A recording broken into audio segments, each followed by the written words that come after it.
Nakakabusog na sa mata, nakakabusog pa sa tenga. Ang Christmas pasyalang binuksan sa Quezon City. Nakatutok live si Oscar Oida. Oscar? Mel, may panibago tayong Christmas pasyalan dito sa Quezon City.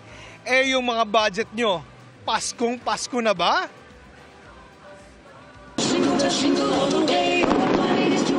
Aabot sa 2.5 million immersive lights and sounds ang sasalubong sa inyo dito sa Eastwood Holiday Lights Capades.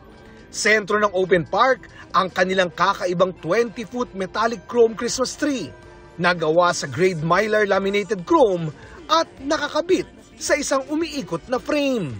Tinatamaan ito ng samot-saring pailaw na animoy sumasabay sa indak ng inyong paboritong Christmas music. May haze at bubble effects pa. Pati mga gusali at structure sa paligid, kukuti-kutitap. Ang immersive lights and sound show ay likha ng Filipino lighting designer na si John Batalla at theater designer na si Om David na nasa likod ng ilan sa mga biggest musical production sa bansa. Kabilang na ang 2019 SEA Games.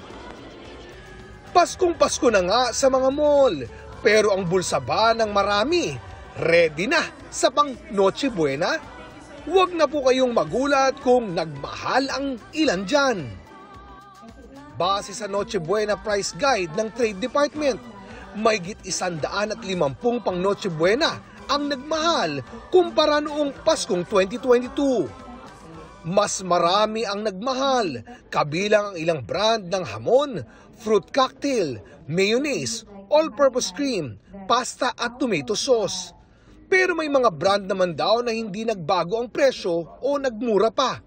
Pwede itong gamiting gabay para sa wais na pamimili.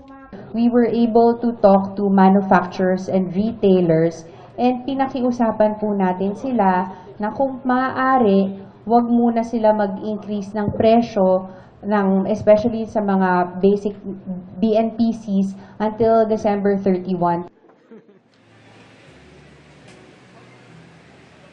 Kung yan may gastos, yung mga pailaw dito sa Eastwood, libreng matutunghayan. 6 p.m. to 10 p.m. every 20 minutes mo yan, araw-araw hanggang katapusan ng Disyembre. Mel? Maraming salamat sa iyo, Oscar Oida. Mga kapuso, kasama nyo kami 24 oras. Mag-subscribe sa GMA Integrated News sa YouTube. Sa mga kapuso abroad, bisitahin ang GMA Pinoy TV at www.gmanews.tv.